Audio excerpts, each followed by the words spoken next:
Hello, 4th grade beginning string students. Today we're going to be going over our different bow balances for each instrument. This video is going to explain every instrument, and even if you don't play that instrument, it's important that you pay attention to the other instrument's bow balance so you can see how it's a little bit different for every instrument.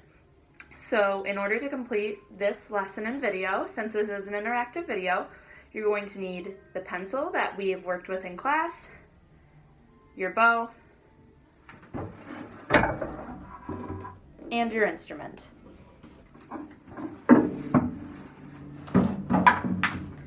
So the most important thing to remember is that we are not gripping the bow.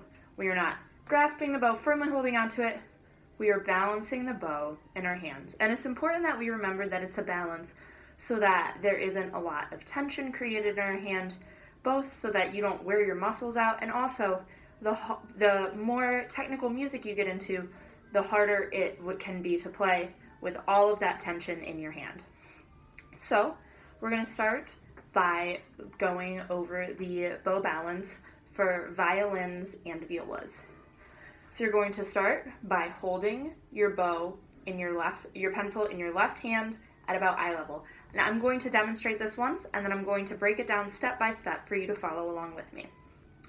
So you're going to start by holding your pencil in your left hand at about eye level. And you're going to make sure your right hand is nice and loose and relaxed. You're just going to fling it and let it hang. The next thing you're going to do is bring your thumb up so that it's in between your second and third finger, and you really want to make sure that your thumb is bent at the knuckle. Then you're going to bring your pinky as well as your other fingers up on top of your bow, and you're going to turn your hand to the side like you're checking the time. Let go of your pencil with the other hand, and there you go. You're balancing you're doing your bow balance. So now, once with me. Hold your pencil up. Get your arm nice and loose and let it hang. Bring your thumb up, bend your knuckle. Bring your pinkies up. Lean your hand. Remove. And a good way that you can check this is just by simply turning your pencil to the side so that you can make sure that you're really getting your thumb bent and really getting your pinky up on top. So now we're going to move on to the cello bow hold. So cellos, you will hold your pencil at a little lower, a little closer to about waist level, where you would have it on your instrument. And you're going to hold it, again, in your left hand. You're going to relax your arm, let it hang, and you're going to bring your thumb up, just like the violins and violas did. However, cellos, you will let your fingers and pinkies hang over the edge. You will not bring these up. Then you will turn your wrist to the side, just like you're checking the time. And this is how you balance your bow, cellos. So once with me, hold your pencil at about waist level. Get your hand nice and loose. Let it hang. Bring your thumb up. Make sure you really check for that bend. And leave your pinkies. Turn your wrist. Let go. So for basses, we have two different types of bow holds. If I have told you that you have a French bow, you are going to do the French bow hold. And if I've told you you have a German bow, you're going to do the German bow hold.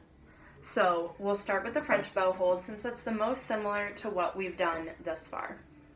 So our French bow hold starts with holding at about waist level, letting your fingers hang. You bring your thumb up, but it's not as important that you have a bent thumb as it is for the cellos. Let your fingers hang over the edge, and you turn your wrist over so that you can play like this. So once with me, hold in your left hand, let your arm hang nice and loose, bring your thumb up, check, and bring your wrist over, turn it over, and there you go. Now, our German bow hold is a little bit different. So for our German bow hold is actually considered a little bit easier to use on the wrist, but the French bow hold is considered better for fast techniques. It all just depends on what came with your instrument.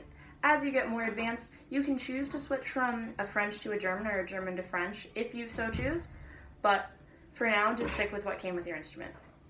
So for our German bow hold, you're going to start by making an OK symbol with your right hand.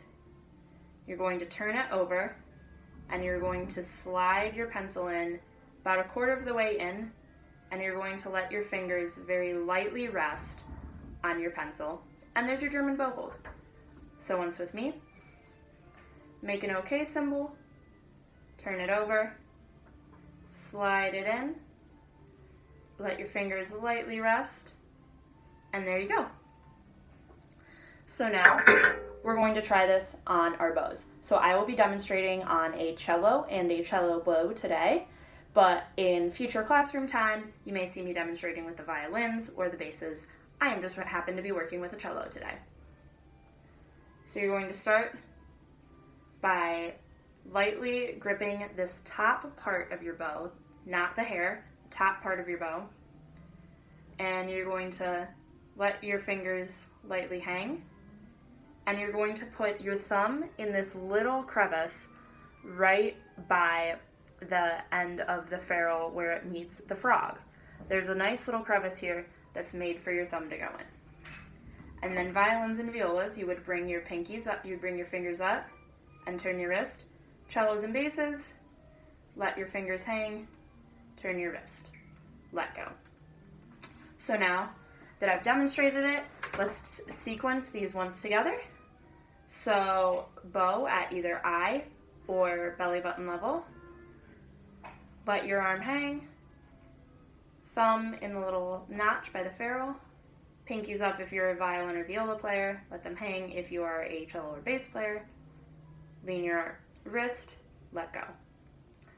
And a good way to practice this and to check that you have everything in position is to hold your bow sideways. Just like this, so you can really see that you have your knuckle bent the way it's supposed to be. So now we're just going to practice some air bowing exercises so we get used to the motion of the bow. So for now, I want you to think bigger movements with your forearm with just a little bit from your wrist. We're not going to quite really get into wrist technique just yet. So I want you to imagine that your bow is all the way down to the ground and it's blasting off like a rocket. So let's do 3 more rocket blasters. All the way down, blast off like a rocket. All the way down, blast off like a rocket. All the way down, blast off like a rocket. So now that now we're going to do some more controlled ones. So I want you to imagine that you're painting a wall or something very big, maybe the side of a house, and you just want to take big controlled brush strokes up and down, over and over, so that you can cover the whole area. So everybody do some brush strokes with me. Very nice. And we're going to do a few small wrist exercises, just so I want you to think about just moving your wrist up and down, just like that. But see, even when I'm moving my wrist, I still use a little bit of my forearm. So now we're going to do a few wrist exercises. So I want you to imagine that your bow is like a pogo stick, and it's just hop, hop, hop, hop, hopping along, hop, hop, hop, hop, hop. All right, now we're going to try putting the bow on the instrument. So we'll set up bows. I'm going to set mine on my stand. Bring your instrument up. Make sure your instrument is properly aligned to your body. Cellos, your back peg should be tickling the back of your ear. Violins and violas, arms up high. So you've gone through all the steps and checked your instrument. And we're going to be playing on our D string for violas and cellos. For violins and violas, or for violins and basses, you will be on the A string. So grab your bow, go through all of your steps of your bow hold, And you'll see that you have this little white tape on your bow. That is where I want you to gently place the bow on your D string. I'm going to adjust this so you can see a little bit better. It's hard with a cello.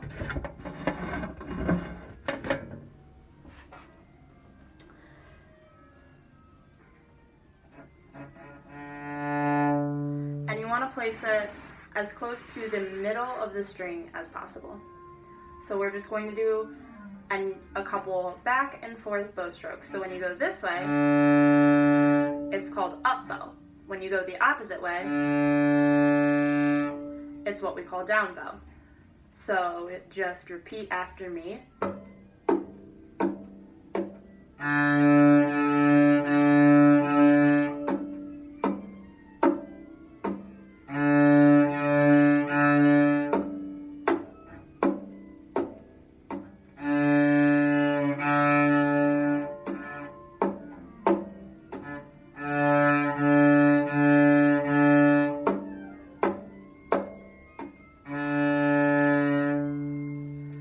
So that is how we set our hands for our bow and eventually put our bow onto the instrument. As always, you can feel free to email me if you have any questions and let me know how this goes, and make sure that you're practicing different bow exercises with your pencil. Practice your bow balance with your pencil if you're bored in class. Practice it at home just walking around the house. This is something that's really easy to practice on your own outside of class. All right, I will see you in class next time. Everybody have a wonderful day and happy practicing.